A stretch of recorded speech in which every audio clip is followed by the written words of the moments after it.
Well, hi, Natalie. Thanks for joining us today. And we can introduce yourself and your company. Hi, Greg. Happy to be here. My name is Natalie Kaminski. I run a company called Jet Rockets, and we specialize in Ruby on Rails custom software development. And that's great. Thank you for joining us today. So I noticed in my research as well, and you and I did talk a little bit, you've been in business for about 15 years. Yeah, actually, over 16 at this point. Yeah, time flies. So, Yeah. so there obviously at some point in time, 15, 16 years ago, you decided that there's a hole in the market.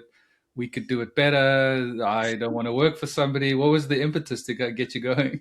I think the impetus was, hey, how can I stop running this corporate rat race but still make money? That honestly, I was very financially driven. And so for me, it was like, what can I do with my skills that I have so far? And at that stage, I had maybe 12 years of corporate experience running software engineering groups. And like, what can I do with my expertise at this point that will allow me to earn a comfortable life, comfortable living? Yeah. And it was not the specialty at that stage. Like, we were very far from, oh, we're going to found a Ruby on Rails shop. For me, it was more like, hey, can I freelance? Can I get myself some, kind of freelancing opportunity that will allow me the flexibility to be to be a good parent to my daughter at that stage. She was 3 years old, but also earning comfortable living. And so I started freelancing. I was able to get a client from my prior connections who hired me as a product developer, help them envision a product they wanted to build for their company at that stage. And when I went through this whole like design and product envisioning stage, he said, well, can you also build it for us? And I said, absolutely, I can. Right? Because I mean, rule number one of entrepreneurship is you say yes to opportunities. So I said, absolutely, I can.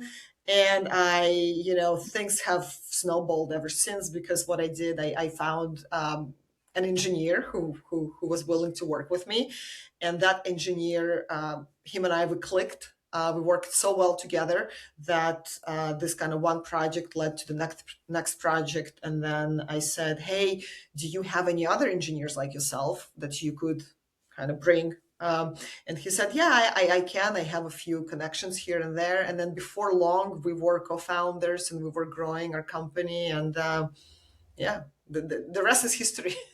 Well, that's great. I mean, the fact that you've been doing it for 15 years, I'm assuming that some of those objectives have been hit. So, Yes. so if you think about, year one, Mhm. year five, year 10, and year 15, like what's different? I mean, I know that maybe I'll just answer it a little bit. Is the first year or so, I can imagine is just hustle, hustle, hustle. And then, It was a hustle for a few years, I'll tell you that much. And it was a lot of we can be anything for anyone with a paycheck. Like if you have a checkbook and you're willing to write that check, and we would do it. Yeah, absolutely, no problem. You wanted to build a WordPress website? Absolutely, we can do it. You wanted to build very custom financial services, elaborate, challenging application? Of course, we can take that on. You want to build, a mobile apps that does food delivery? Absolutely, no problems. So it's like all over the place. But it allowed us to understand ourselves better in a sense. Like we kind of like we started out by doing everything for anyone, but then very kind of like gradually we began to cut out the types of clients we did not want to deal with, the types of projects that proved to be outside of our either other expertise or quite honestly just the interest of like professional kind of technical interest. And slowly but surely we kind of identified that niche of, look, we build technically speaking, we prefer Ruby on Rails. That's been our choice of technology from day one. And after trying a whole sorts of other technologies, we decided to stick with Ruby on Rails. And those of you listeners who know about anything about technologies or programming languages will know that Ruby on Rails is one of the most elegant and one of the most uh, it's the language that developers love and appreciate due to its elegance and simplicity and kind of like it speaks to you and you speak to it, and developers love that. It's joyful to develop with Ruby on Rails.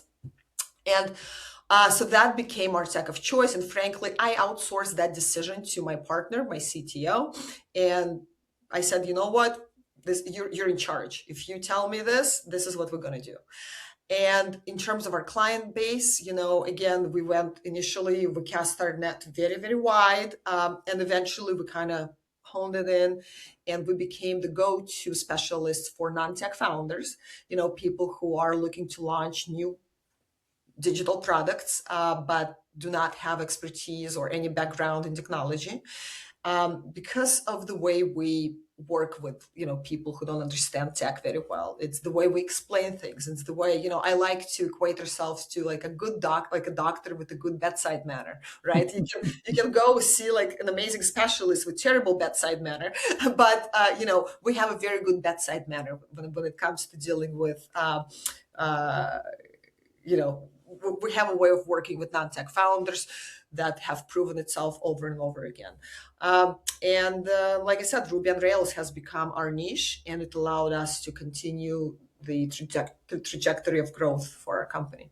Yeah. Okay, no, that's, I mean, and that's the interesting part, right? It's like you said, hustle, hustle, hustle, do what you got to do, narrow it down to a niche. So if you kind of take that view of year one, like you said, year one, five, and now, like, what's your customer acquisition model? Like, how are you attracting customers? What's the So that's the funny thing, very little has changed in those years because we've experimented with a lot of different approaches. Of course, we've experimented with cold sales, we've hired lead gen companies, we've done a lot of different things, and it always comes back to CEO based sales and networking and referrals. It's all about relationship. The types of projects we usually take on are very large and kind of expensive. It's difficult to sell that type of work over, difficult if not impossible, I would even say, over just like a cold email. Hey, do you want to build a 250K platform? Come and work with us. That doesn't always work that way. And so it's a lot about connections. It's a lot about being the best you can be for your current customers so that they can refer you on to their, uh, to their contacts, to people they come across, to people who ask them. I mean, I can't tell you how many times I've had clients say, hey, I'm going to connect you with someone who loves my platform and they want to build something. So they ask, who is your dev? And so just doing the best work you possibly can for your existing clients, being a resource to your partners, to just people around you. I'm a big fan of mentoring, new founders, people who are just launching their business, regardless of whether or not they're willing or ready to spend money with us. I'm always happy to hop on the call, offer an advice. I do that. I'm on several advisory boards with like small and starting up companies. And, the more you put yourself out there, the more value you can bring, the more people will know about you, and you establish yourself sort of as an expert in your niche, and then the clients come to you, and that's what happened with us. Yeah. Oh, that's awesome. And so as things have evolved now, Yeah. how has your personal day-to-day life changed as far as what you do for the business? I'm assuming you're not developing anymore. Maybe you are, but No, no, I'm not. I'm one of those people who has enough of technical background to still have an intelligent conversation with, but I definitely don't do any coding at this stage. In the very beginning of our journey, I was kind of the PM slash QA slash BA, and again, project management, quality assurance, and business analyst on all of our projects. So, we had our developers, our engineers, and I would be the person, the liaison between the client to the team, and I'll kind of drive the development of the project. But those days are thankfully over. So we do have a robust project management department now within Jet Rockets, and I still oversee those activities. So it's kind of like my area of responsibility within Jet Rockets is to make sure our PMs, project managers, uh, know what they're doing, and so I train them often. Especially when we hire junior project managers, I kind of teach them, bring them up to speed about how to best run the project. But I try to stay away and trust their judgment and trust that they will make good decisions. So, but I kind of oversee the PM. But yeah, I mean, I'm mostly involved with business development and kind of strategic growth and the financial aspect of running the business, the day to day. And so my day looks, I was going to say very different of each day, but then I thought for a minute, and no, it's actually very similar each day. It's just, Different orders, maybe. Just this yeah, simple. yeah. I typically like I wake up in the morning, I check in with the team. I like going through Slack and kind of eyeball like a quick, what's going on in every project, just kind of to be up to date and in control of the situation. Because I want to be prepared. The client can call me any moment and be like, hey, how's my project going? And I want to have the answers. I never want to be in a position where like, oh, I don't know what's going on, let me check. Like I like to know what's going on. It doesn't mean I'm a control freak, because I have learned not to be. I've delegated and I trust my people, but I still like to know what's going on. So I check in the morning usually on what's going on with active projects. Then my afternoon is typically dedicated to potential, like new sales, kind of business development, strategy calls or marketing activities that I do on a daily basis. And then a couple times a month, I also dedicate to our financial planning, where I meet with our, CFO and other accountants and kind of make sure the business is healthy financially. Yeah. Yeah. No, I mean, it's a lot to do, but like you said, I think, a lot of us who are doing this, it's the best part of it is no day is the same. And that's what I love about this. My original line of study was I was going to be a CPA, and I was like, oh my gosh, there's like every day is the same. I don't know that I can do that, and got to evolve into not doing that, very quickly in my career. Um, and so obviously the topic of the minute is AI, and so I'm curious to know about how that's impacted not like your delivery aspect of it, and how Ruby on Rails is embracing AI, and then maybe what you guys are doing for your business as well to take Absolutely. advantage of it. Absolutely. So about a year ago, when various coding assistants came to market, people have started to say things like, oh, nobody needs engineers anymore. We can write any code we want using all these amazing tools. And I was scared for a moment there. I'm like, are we done? Like what's happening? Like that's very abrupt.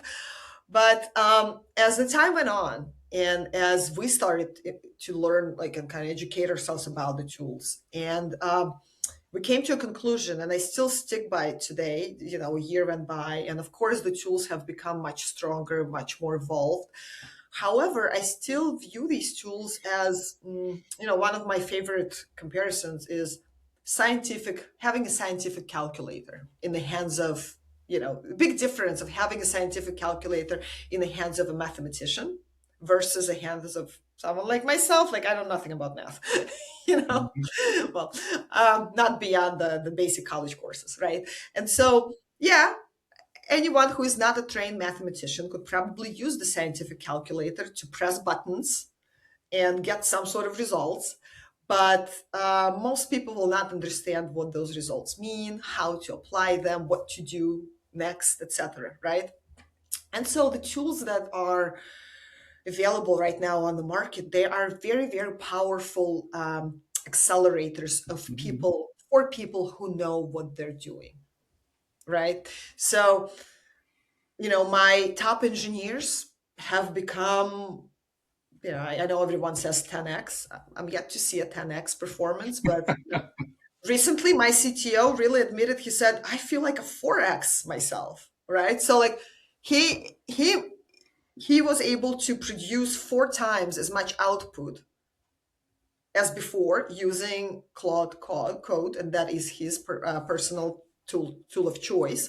And again, different people prefer different tools, but for us, after experimenting with a variety of them, Claude Code seems to be the most powerful and the most capable. And of course, we use them. Of course, we use these tools to make ourselves more efficient, to do things that nobody wants to do, right? Like scaffolding a new project, or introduce test cases, or even actually with proper planning and architecture, you can have Claude produce great code. But what does it mean, Well, right? that's it, right? And I think that's exactly, you hit the nail on the head, because most people that I'm talking to, a lot of people have had that evolution of like, and we see it in the news or wherever you read your information. AI is taking jobs away. It's like, okay, yeah, I mean, maybe one or two on the small end, but your comment is valid in the sense of, look, it just gets you to the answer faster, but you still need somebody to check the homework, to make Yeah. sure that it's going to function, that it's tested, that it's done all of those things that a person who's been in the trenches would only know. So, I mean, I think Yeah. that seems And to be a that's common. and that seems to be the biggest issue actually, is that especially like new engineers, sort of like junior, like new incoming workforce of engineers, or even some mid-level engineers with some limited experience doing, writing code by hand. The biggest problem we're seeing right now is over reliance on AI. They don't check, they just blindly trust that whatever AI produces is 100% accurate and can go into production and be deployed. And like, that's awesome. I'm done. I've completed my work, whatever. The reality is a little bit different, right? I mean, we can produce a lot more code a lot faster. Yes, but being an engineer means a lot more than just writing syntax, right? Like writing code. That's just like one part of so many other aspects of a good engineer's job. And so what we're dealing with right now actually is sort of this unintended consequence of we produce so much code that now we have a bottleneck of being able to review it and approve it and push it like and deploying it to production. You know what I mean? So Yeah. now the pipeline of code waiting to be reviewed is like bigger than ever.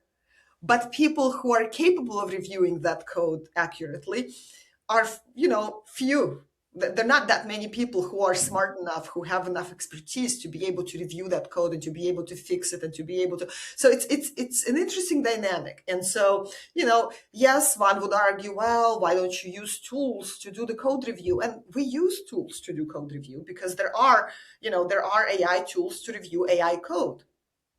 And you use them, but guess what? You still need to review on top of that.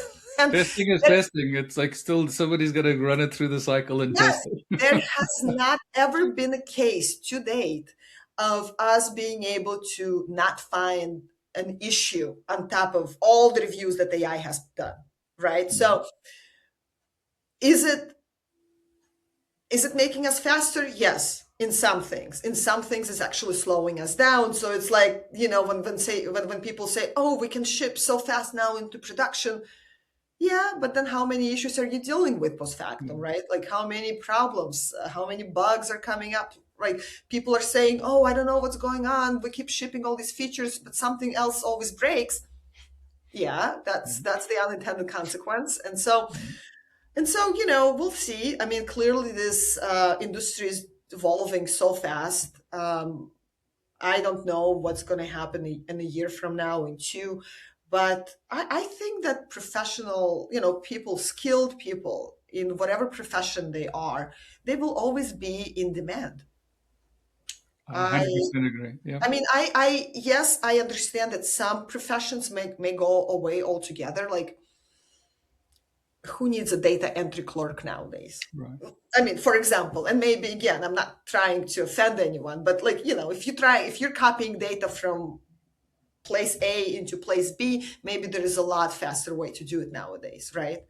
Um, so we'll see. I mean, if nothing else, we're definitely living in exciting and interesting times.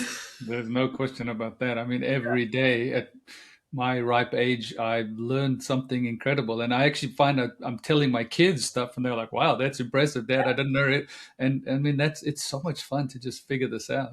Yeah, if I may just add one more comment about Yeah. that. So, I live in New York area, and so it feels to me, and most of my network, of course, is also like very like tech oriented, right? Network. So I'm in my like tech New York City bubble, and it feels like everything is AI. Everything and everyone is using AI, and how do you live without AI? AI this, AI that. Everything is about AI. But the moment you step outside that bubble, you realize that there's so many people out there. I would say majority of people who don't use AI or use it in a very rudimentary, basic ways. They don't use it beyond ChatGPT and kind of use it as almost like Google, like, to find answers to quick questions. And so I don't know. I feel like we're still ways away from saying that AI has conquered the world and replaced everybody, and then we're kind of sitting without anything to do. Yeah, and it's interesting you said that. So I've two comments on that. Is I was in an event yesterday for like networking and stuff like that, and there was a dichotomy of people, lawyers and Mhm. accountants and other business people. But to your point, is people are like, yeah, we're using, and I'm using ChatGPT to help me write better emails. I'm like, yeah, okay, I mean, it is AI, but Okay. and I think to that comment that you made is, I think that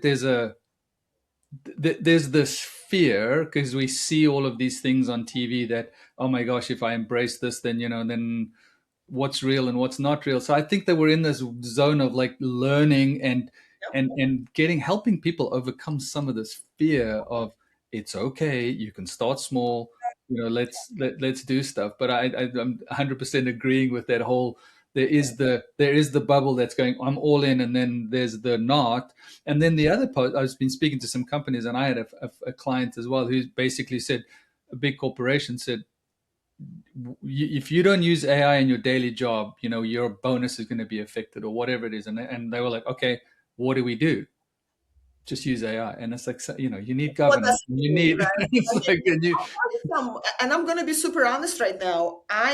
We're struggling internally within our organization, which is like very much tech forward, right? We are the tech. We're struggling with finding the right metrics to figure out, does AI really affect us positively, and like in which ways, like we Mhm. don't know what that correct metrics is, because you can't measure effectiveness of an engineer by the number of lines of codes that he or she Yeah. writes. It's Yeah. irrelevant. Yeah. Like If if you put out 50 products and 49 of them are crap, it doesn't matter. Exactly. Or, I closed out 50 tickets and they only closed out 25 tickets, so I win. Well, no, maybe your tickets were super simple and easy and they're worth it. So it's like there's so much nuance. So whenever I hear someone saying, "Oh, AI got me so much faster," my first question is, faster than what? Mhm. Yeah. What are you comparing yourself against? Like, so you're telling me you were able to do, to launch a product in 2 weeks. Have you launched a product like this, exactly like this before? Yeah. No, And if you 100%. have, I'm going to argue that one of the reasons you've become faster is because you already have done it. So you've learned all the lessons the first time, right? So it's like, is this AI or is this you being smarter? So like being able to measure the output, it's like I'm still struggling with understanding that. And we do have several, large kind of enterprise level clients who I know they've rolled out AI and they're now like, okay, we're paying a lot of money to Microsoft in their case. Yeah. But awesome. So we are an AI enabled company. So what? Like, So what? so what does that mean? On a separate note, I know big companies, who have forbidden the usage of AI because of concerns over, privacy and security and all that stuff. So it's definitely an interesting time with a lot of variety. One side of the spectrum, another side of the spectrum. It's. I'll be honest. I try not to read too much, because if you start reading, you get yourself into this rabbit hole very, very quickly. Yeah, first of all, there's too much out there that you don't. My son actually, who's 26 years old, Mhm. just switched off Instagram and Facebook. He goes, I'm sick and tired of people telling me what I need to think. Yeah. And I think there's a big, I'm actually quite happy about that. But just finishing up what you said about the AI, and the same company that I mentioned said, hey, use AI. If you don't use it, your bonus is affected. Similar thing. They came to and said, hey, I want you to write me using AI like a ticketing management system. And they literally gave me a spreadsheet. And I was like, you do know that there needs to be like commonality. Like, what's the common factor? No, it's just tickets log. But there needs to be a commonality. No, I just want to use AI and we want to get there faster. And my boss says it should cost us 10 times less. I'm like, yeah, I don't think so. So like, there's got to be Yeah, logic to it. it's yeah, AI is the magic word. I mean, if you go out there and you attend some of these startup events now, every new company has an AI in its name, and it's always it's just so funny. I'm like, okay, what's Mhm. the name of your company? It's like something something AI or dot AI or Yeah, AI yeah, in the middle of the sentence, whatever. And then I ask, so what type of AI do you do? And it turns out, oh, maybe like a recommendation engine. Well, guess what? We've had recommendation engines for the past 20 years, you know? yeah. So No, there is nothing novel about that idea. Yeah, that but is 100% accurate. So this is like, 5-ish minutes left. I'm curious to kind of rewind all the way back, and you said, hey, I wanted to get out of the corporate rat race. I wanted to set myself up, be around for my children and so on. Advice to people that are sitting there saying, I wonder if I should start my own business. Like, what's the one, two oh, things I that, I, I think, the moment you start wondering if you should start your own business, I think the answer should be yes. I think, again, we are fortunate to live in a country that allows for that. Yes. yeah, And even though many young people don't understand that, I, someone who immigrated twice in my life and was, born in the Soviet Union, country that no longer exists, yeah, value the freedoms and the opportunities that United States gifts us all. And so absolutely, because the answer should always be yes.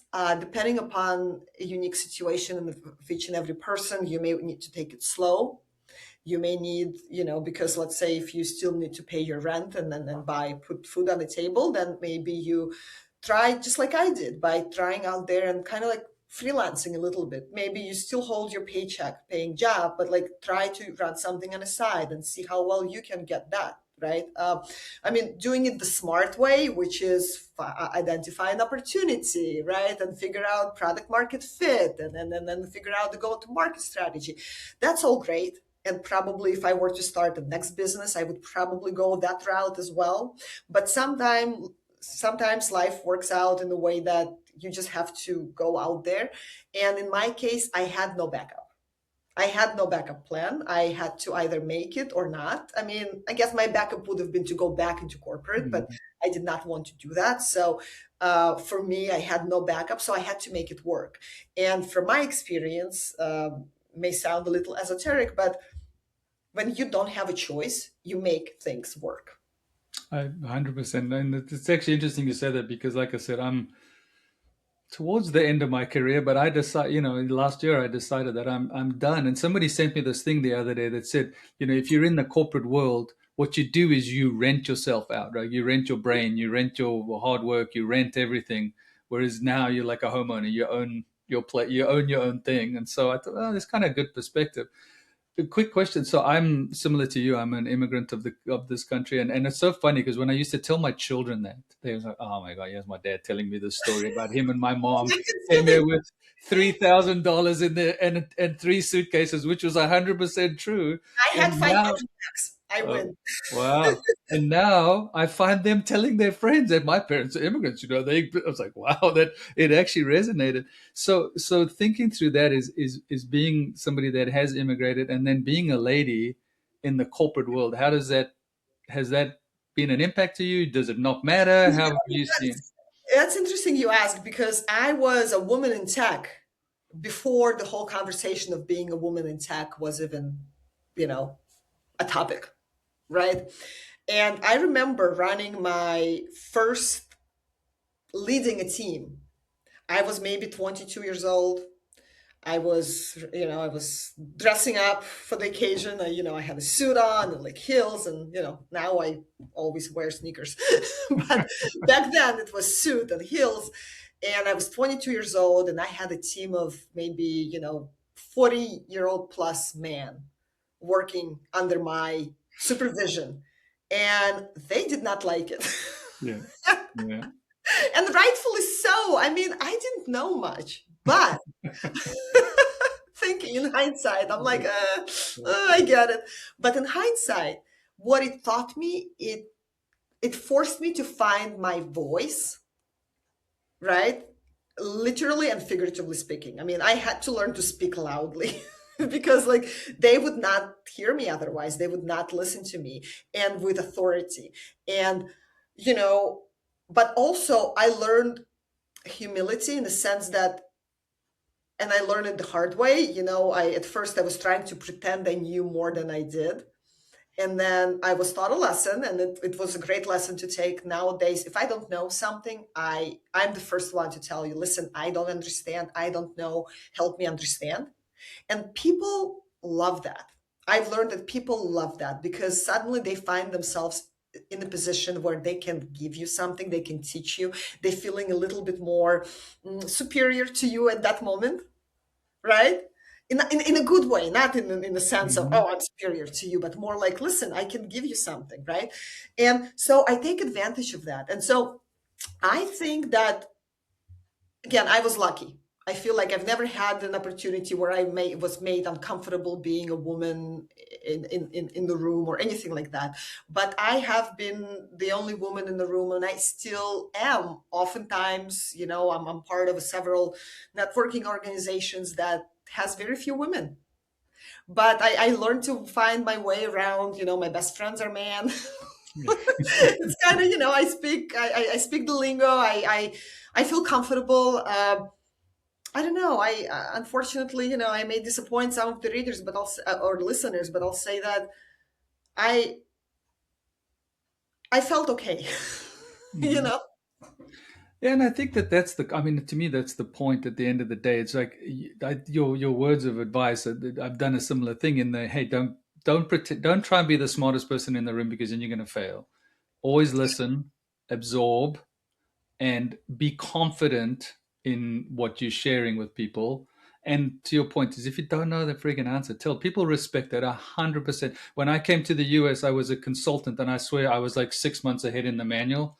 And I used to go, sorry, I don't know, but by tomorrow morning I'll Yes. figure it out for you and we'll go through it together. And people respect that. They don't Yes. think everybody knows everything. And I think from a woman's perspective, it's definitely Yes. very different. So my daughter-in-law is starting out her corporate career and she's in project management, and I've been teaching her that it's also okay to ask questions. Like you're not I encourage. demeaning yourself by asking questions. uh, Learn. I use these words. Hey, I'm only reason I'm asking is because I don't understand. Help me yeah. understand. Yes. I People love respect that. that. And let me tell you, as I'm getting older and wiser, hopefully, I'm also I I have to admit, I love being in the room when I feel that I'm the stupidest person. Yeah. That means you made it. Yeah. You like how lucky, how fortunate are you when you are in a situation where everyone around you, you're in a group of people who can teach you something, who can inspire you. How amazing is that? Yeah. Yeah? That's incredible. That's where I want to be. Yeah, Yeah. no, and I think that I mean that's to me that's why you're a good leader and that's why your business has been successful is because of those traits. So Oh, I hope that most of my employees are much smarter than me.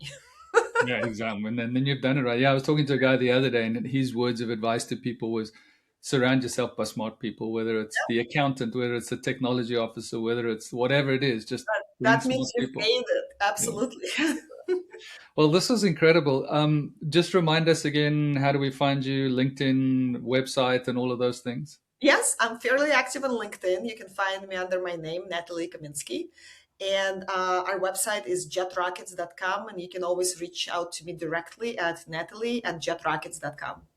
Awesome. Well, Natalie, I really enjoyed this conversation. I'm super excited to get it out into the market so that people can share. Awesome. Likewise. Thank you so much.